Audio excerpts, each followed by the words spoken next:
Hello मेरे 12th class के superstar, तो कैसे हो आप लोग। I hope you are fine and your preparation to crack your 12th class board examination is also good. तो दोस्तों, आज का जो ये वंडरफुल सेशन होने वाला है, ये होने वाला है 12th क्लास का इंडियन इकोनॉमी का चैप्टर नंबर अपन बात करने वाले हैं आज 3rd चैप्टर की।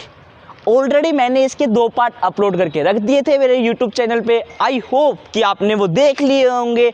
और आज अपन बात करने वाले हैं फेजिस के बारे में, phases of the green revolution के बारे में अपन आज बात करने वाले हैं। मोस्ट इंपॉर्टेंट क्वेश्चन है और भाई क्वेश्चन भी है ना, मतलब घुमा के आते हैं इसके अंदर। फर्स्ट ऑफ ऑल मैं मेरे बारे में बता देता हूँ। I am your S G sir, here to teach you the Indian economy of the class 12th।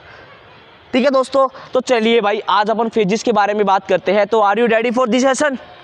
हाँ, मेरे को पता है कि यार मेरे ऑब्वियसली 12th क्लास के बच्चे रेडी रहते हैं पढ़ने के लिए। तो चलिए बात करते हैं भाई। आज का जो टॉपिक है ना, वंडरफुल वे होने वाला है 2 distinct phases of the green revolution. 2 distinct phases. देखो, ग्रीन रिवोल्यूशन के बारे में अपन ने बात करी थी, उसके फेजेस क्या क्या है, उसके बारे में बात करेंगे। तो भाई फर्स्ट फेज आया मिड 60 से मिड 70 के बीच में फेसेस आया। तो उसमें क्या हुआ, during this phases scope of green revolution was restrict मतलब कम होना, ठीक है ना, largely to the wheat and rice growing region of the country. मतलब ग्रीन रिवोल्यूशन का जो अपन ने फेजेस पढ़े थे ना, ग्रीन रिवोल्यूशन वो कहाँ तक रेस्ट्रिक्ट थे, बस वो ओनली व्हीट और चावल की खेती करने के लिए, गेहूँ और चावल की खेती करने तक ही लिमिटेड थे। ये नहीं है कि सभी क्रॉप के ऊपर, ये नहीं हुआ था। बस ओनली 2 ही क्रॉप ले रखी थी मेजर, कौन सी, व्हीट और राइस। ठीक है, एमसीक्यू गोल्ड क्वेश्चन है दोस्तों, ये वाला एमसीक्यू गोल्ड क्वेश्चन है कि फेजेस 60 और 70 के बीच में कौन सी 2 क्रॉप थी जो कि गवर्नमेंट ने उठा रखी थी या फिर ग्रीन रिवोल्यूशन के अंडर आ रखी थी। तो कौन सी आ रखी थी, व्हीट और राइस आ रखी थी। ठीक है, this include the state Punjab, Andhra Pradesh and Tamil Nadu. ये जो था ना फेज, ये किस किस के अंदर लागू हुआ था, किस किस की कंट्री के अंदर लागू हुआ था, कौन सी कंट्री के अंदर लागू हुआ था, पंजाब, आंध्र प्रदेश और तमिलनाडु के अंदर लागू हुआ था। ये भी एमसीक्यू गोल्ड है। ठीक है, ये वाला जो पार्ट है ना, ये ऑब्वियसली एमसीक्यू गोल्ड क्वेश्चन बन के आते हैं। This is because of HYV seeds require regular supply of water in addition to the use of fertiliser, in addition to use of fertilizer and pesticide in correct portion। अब ये क्या हुआ भाई, ये जो था ना, ये क्या यूज़ करा करता था, ये HYV सीड्स यूज़ करा करता था। और अपन ने पढ़ रखा था HYV सीड्स क्या यूज़ करती थी, रेनफॉल मतलब पानी की ज़्यादा सप्लाई मांगती थी। बट आपने पढ़ा है कि भाई उस टाइम मतलब 1960 और 1970 के बीच में अपना पानी का इतना ज़्यादा सोर्सेज नहीं था। सारे के सारे किसके ऊपर डिपेंड थे, रेनफॉल के ऊपर डिपेंड थे फार्मर। अब भाई ये तो ऑब्वियसली पानी मांगती है ज़्यादा, तो ये जो सेक्टर थे ना, जो अपन बोल रहे कि पंजाब, आंध्र प्रदेश और तमिलनाडु थे ना, इन सारे जगह पानी की मतलब बहुत ज़्यादा सप्लाई थी। तो इसीलिए HYV सीड्स वहाँ पर लागू हो गए थे या फिर यूज़ करने लग गए थे फार्मर। ठीक है, लिमिटेड क्रॉप वार टेकन, लिमिटेड फार्मिंग पॉपुलेशन। अब इसमें क्या हुआ, जो लिमिटेड क्रॉप थी ना, वो तो मतलब लिमिटेड क्रॉप कौन सी थी, व्हीट और राइस थी। और फार्मर भी क्या थे, लिमिटेड थे। यार ऑब्वियसली की बात है कि सारे के सारे डिपेंड किसके ऊपर है, हैवी रेनफॉल के ऊपर डिपेंड है। और जो बड़े मतलब बड़े आप बोल सकते हो कि लार्ज लैंड ओनर थे या फिर आप बोल सकते हो लार्ज फार्मर, उनके पास कैपेसिटी थी किसकी, पानी जनरेट करने की, मतलब पानी ट्यूबवेल लगाने की, या फिर आप बोल सकते हो कि पानी फ्लो करवाने की अपने खेतों के अंदर। तो ये उनके पास ही लागू थे। In this phase only the farmer has the financial resources to purchase the input were able to reap the benefit and therefore the revolution was restricted to affluent area of the country. तो इसमें बताया गया कि इस first phases के अंदर है ना, जो फार्मर थे ना, जिनके पास फाइनेंशियल रिसोर्स था वो ही परचेज कर सकते थे इनपुट को। ठीक है ना, जिससे कि वो बेनिफिट ले सके। यार एक बात बताओ, आपके पास गोज में ठन्नी नहीं है, आप खरीद रहे हो बड़ी बड़ी मशीनें, तो यार ऑब्वियसली की बात है भाई आप लोन लेके खरीदोगे ये। अब वहाँ पर भाई उस टाइम बड़े बड़े फार्मर थे जो कि ब्रिटिशर के गुलाम थे, उनके पास तो ऑब्वियसली भाई रिसोर्सेज थे, तो HYV सीड्स वो यूज़ कर रहे थे। फर्स्ट फेजेस में यही हुआ था। ठीक है, अब सेकंड फेजेस की बात करते हैं अपन। सेकंड फेजेस क्या बोलते हैं, ड्यूरिंग द फेजेस। वो सेकंड फेजेस कब स्टार्ट हुआ था, 70s और 80s के बीच में हुआ था। 70s और 80s के बीच में सेकंड फेजेस स्टार्ट हुआ था। तो during this phases the impact of green revolution become widespread. भाई 70s 80s के टाइम मतलब गवर्नमेंट ने देखा कि यार ये सब HYV सीड्स तो यूज़ कर नहीं रहे, हमने HYV सीड्स निकाल दिया। अब गवर्नमेंट ने क्या किया, गवर्नमेंट ने ना HYV सीड्स मतलब सभी को आप बोल सकते हैं कि वाइड स्प्रेड करवा दिया, मतलब पूरे इंडियन इकोनॉमी के अंदर ही स्प्रेड करवा दिया।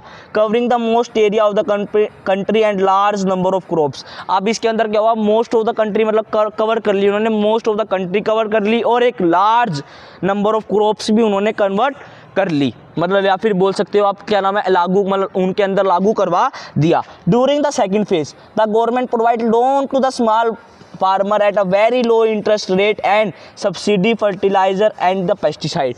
अब इसके अंदर सेकंड फेज के अंदर देखो, फर्स्ट फेज के अंदर क्या कमी थी, फर्स्ट फेज के अंदर भाई पैसे नहीं थे गवर्नमेंट ना फार्मर के पास, तो गवर्नमेंट ने क्या किया, सेकंड फेज के अंदर स्मॉल जो फार्मर थे ना उनको पैसे दुआ दिए। आप बोल सकते हो कि उनको लोन देने की परमिशन दे दी बैंकों ने कि भाई आप स्मॉल फार्मर को लोन दो, ठीक है। अब एक बात बताओ यार, मान लो मैं स्मॉल फार्मर हूँ, मैं फार्मर हूँ स्मॉल, तो भाई मेरे पास अगर लोन आ गया तो ऑब्वियसली मैं भी भाई क्या करूँगा, मैं भी बढ़िया सीड्स उठाऊंगा मार्केट से, HYV सीड्स उठाऊंगा जिससे कि प्रोडक्शन मेरा राइज होगा।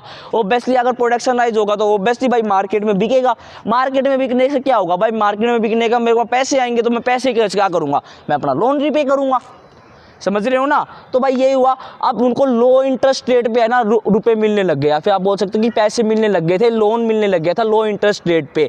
और उनको है ना अगर वो फर्टिलाइजर पेस्टिसाइड्स अगर वो परचेज करेंगे ना तो उनको क्या मिलने लगी, सब्सिडी मिलने लग गई थी।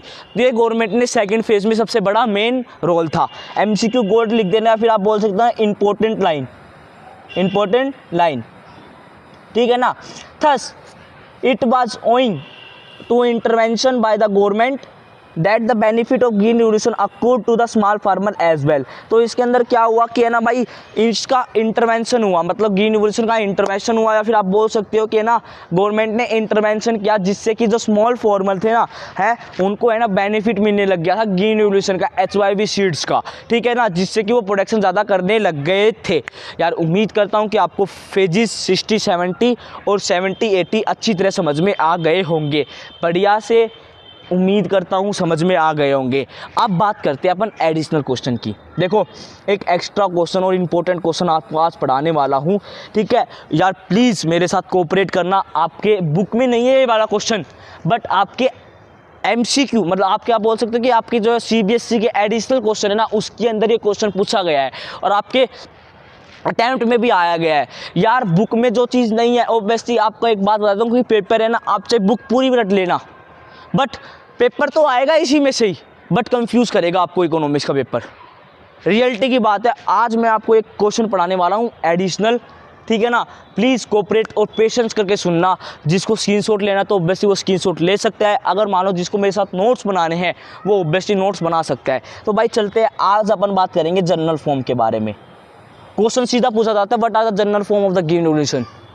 जनरल फॉर्म क्या थी ग्रीन रिवोल्यूशन की, आप उसमें तो क्या लिख के आओगे, आप उसमें लिख के आओगे HYV seeds, fertilisers and pesticides, आप ये सब लिख के आओगे। बट आपको ये नहीं लिखना, आपको जनरल फॉर्म्स के अंदर ये 3 पॉइंट है ये लिख के आना है। तो क्या फर्स्ट पॉइंट है एक्सपेंशन ऑफ इरिगेशन फैसिलिटी। देखो पहले आपको बताइए कि भाई मैं बताऊं कि बात, पहले अपने पास इतनी वाटर सप्लाई नहीं हुआ करती थी, वाटर था इंडियन को मतलब इंडिया के पास, पर सप्लाई नहीं हुआ करती थी, ठीक है।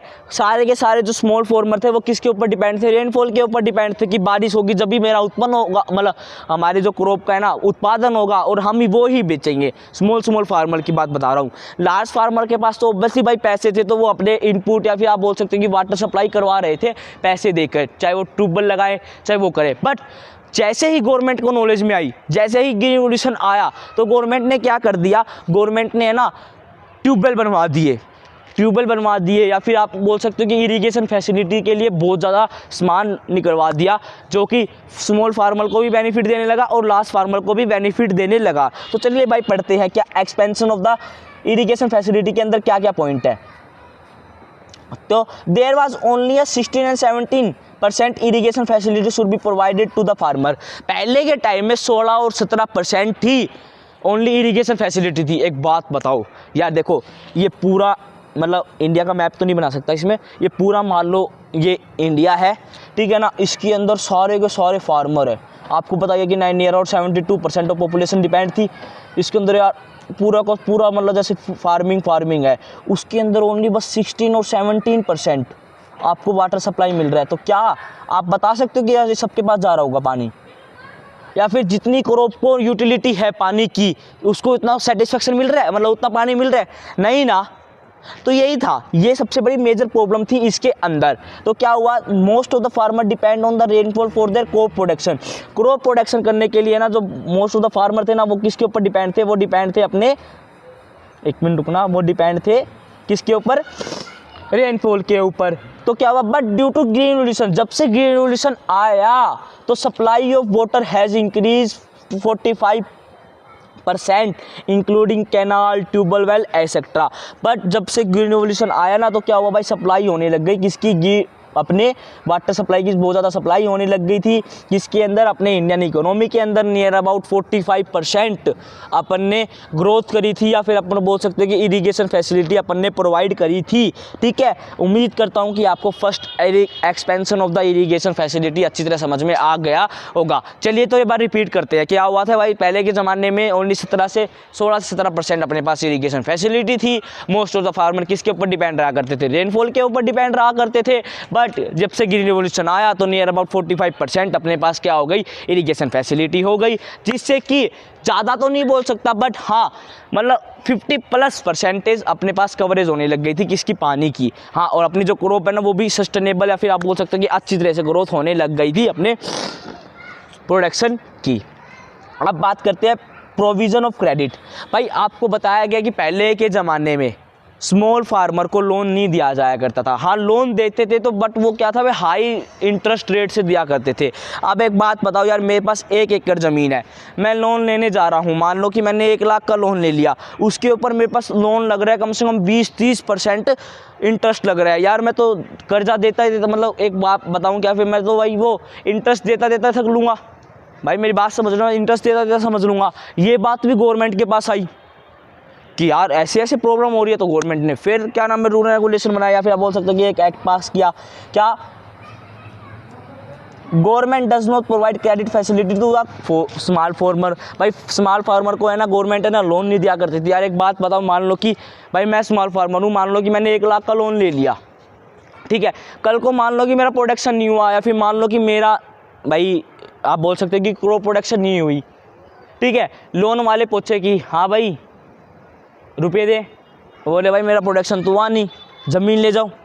मेरी क्या जो मतलब पहले के ज़माने में आपको बताइए कि पहले के ज़माने में 1-1 लाख की ज़मीन भी मतलब मिला करती थी, नहीं ना। हाँ आज रेट और रखे हैं, मतलब ज़मीनों के रेट भर रखे, पर पहले के ज़माने में नहीं थे भाई। 1 किला 1 लाख का इम्पॉसिबल है भाई पहले के ज़माने में, बट आज के अंदर तो 1 करोड़ तक जा रखे हैं, ठीक है ना। तो ये थी भाई गवर्नमेंट इन्वॉल्व भी नहीं थी भाई स्मॉल फार्मर को लोन देने के लिए। But due to green revolution a small farmer should gain a credit facility. But अपने पास अगर ग्रीन रेवोल्यूशन आया, जब से ग्रीन रेवोल्यूशन आया तो अपने पास एक पॉजिटिव पॉइंट मिला, या फिर आप बोल सकते हो कि ना स्मॉल फार्मर को एक गेन मिला, जिससे कि वो क्रेडिट फैसिलिटी भी अचीव करने लग गए, ठीक है। अब क्या हुआ, most of the farmer should engage in crop production so increase in primary activity. अब मोस्ट ऑफ द फार्मर है ना भाई वो इसके अंदर एंगेज हो गए थे, वो प्राइमरी प्रोडक्ट के अंदर इंक्रीज मतलब एंगेज हो गए थे, जिससे कि है ना भाई प्राइमरी प्रोडक्ट मतलब जो रॉ मटेरियल प्रोडक्ट है वो बनाने लग गए थे। और ऑब्वियसली भाई गवर्नमेंट उनसे परचेज करा करती थी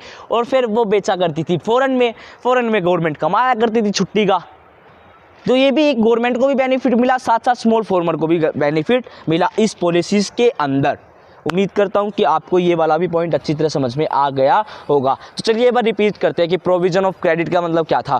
प्रोविज़न ऑफ क्रेडिट का मतलब यही था कि भाई पहले स्मॉल फार्मर को है ना गवर्नमेंट लोन नहीं दिया करती थी, क्योंकि भाई उनके पास ज़मीन भी कम हुआ करती थी और उनके पास repayment of the loan is impossible, ठीक है ना। जब से ग्रीन रेवोल्यूशन आया तो उन्होंने क्या किया भाई गवर्नमेंट ने क्या भाई उसने क्या नाम है ग्रीन रेवोल्यूशन ने हेल्प करी स्मॉल फार्मर को लोन प्रोवाइड करने के लिए, ठीक है। और मोस्ट ऑफ द फार्मर है ना वो किसके अंदर एंगेज हो गए, वो ऑब्वियसली एंगेज हो गए प्राइमरी प्रोडक्ट के अंदर, जिससे कि प्राइमरी प्रोडक्ट का जो प्रोडक्शन है वो हाई होने लग गया और गवर्नमेंट उन प्राइमरी प्रोडक्ट को डायरेक्ट किससे बाय करा करती थी, फार्मर से बाय करा करती थी, और वो सेल किसको करा करती थी, फॉरेन में करा करती थी सेल। आपने ये छोटी छोटी बढ़िया बढ़िया बातें ओब्वियसली आपने फर्स्ट चैप्टर के अंदर कवर कर रखी होगी, उम्मीद करता हूँ। अब बात करते हैं third, MSP policies. MSP policies के अंदर क्या है, for the welfare of the small farmer the government purchase food and crop directly from the farmer. अब क्या हुआ करता था पहले के ज़माने में, है ना, पहले के ज़माने में भाई स्मॉल फार्मर से है ना सामान कौन खरीदा करता था, जो बड़े बड़े फार्मर थे ना, वो है ना सीधे जात के है ना स्मॉल फार्मर से खरीदा करते थे। या फिर आपको बताऊं कि भाई जो पहले है ना स्मॉल फार्मर है ना बड़े बड़े फार्मर के पास जाया करते थे लोन के लिए, बड़े लैंड ओनर के पास है ना लोन के लिए जाया करते थे। तो वही वो क्या करा करते थे, लैंड ओनर है ना उनसे ना पैसे ले लिया करते थे। मतलब आप बोल सकते हो कि उन्होंने जितना प्रोडक्शन किया ना वो सारा का सारा उठा लिया करते थे, क्योंकि स्मॉल फार्मर ने ना लैंड बड़े वाले ओनर के साथ है ना पैसे ले रखे थे, इसलिए उनका रीपेमेंट करने के लिए ना वो अपने प्रोडक्शन उठा लिया करते थे। और जो बड़े फार्मर थे ना, जो बड़े लैंड ओनर आप बोल सकते हो, वो डायरेक्ट सेल करा करते थे गवर्नमेंट के पास, ठीक है ना। बट इसमें क्या हुआ, general form of the green revolution के अंदर क्या हुआ, गवर्नमेंट है ना डायरेक्ट आने लग गई थी फार्मर के पास, डायरेक्ट फार्मर के पास आने लग गई थी कि सामान खरीदने के लिए। कि भाई मतलब जैसे कि मान लो मेरे पास 1 एकड़ है, तो भाई मेरे पास गवर्नमेंट आ रही है कि सामान खरीद, भाई मेरे को तेरी जो प्रोडक्शन तूने किया है भाई मैं वो खरीदूँगा, ठीक है ना। और मान लो किसी के पास 0.5 एकड़ ज़मीन है, तो उसके पास भी जाने लग गई गवर्नमेंट, डायरेक्ट जाने लगी कि सामान। आज भी यही होता है, आज भी गवर्नमेंट के रेट आते हैं, जैसे कि आप कोई भी प्रोडक्शन करते हो ना तो गवर्नमेंट के रेट आते हैं कि आपको अगर बेचना है तो ऑब्वियसली आप हमको बेच सकते हो। This is the positive impact on the society for increasing the living standard of the farmer. अब क्या हुआ, गवर्नमेंट है ना भाई फार्मर के हिसाब से पैसे चार्ज करा करती थी।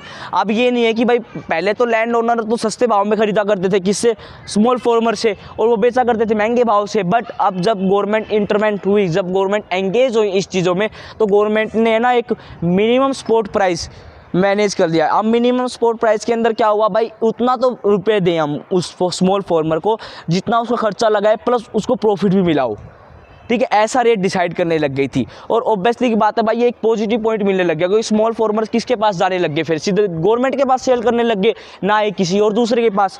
समझ रहे हो ना। अब एमएसपी का फुल फॉर्म है ना, आपके एमसीक्यू बन के आती है कि क्या होता है, minimum support price. Minimum support price उन्होंने लागू कर दिया, मतलब इतना प्राइस तो गवर्नमेंट मतलब स्मॉल फार्मर को देगी ही, जिससे उसकी कॉस्ट कवर हो जाए, प्लस थोड़ा थोड़ा उसको प्रॉफिट भी हो जाए। उम्मीद करता हूँ कि आपको phases of the green revolution 60 and 70 and 70 to 80 आपको अच्छी तरह आ गया होगा, और आपको एक एडिशनल क्वेश्चन भी आज इस वीडियो के अंदर समझ में आ गया होगा। तो दोस्तों ये लास्ट मतलब ये क्या नाम है, आज के लिए बस इतना ही।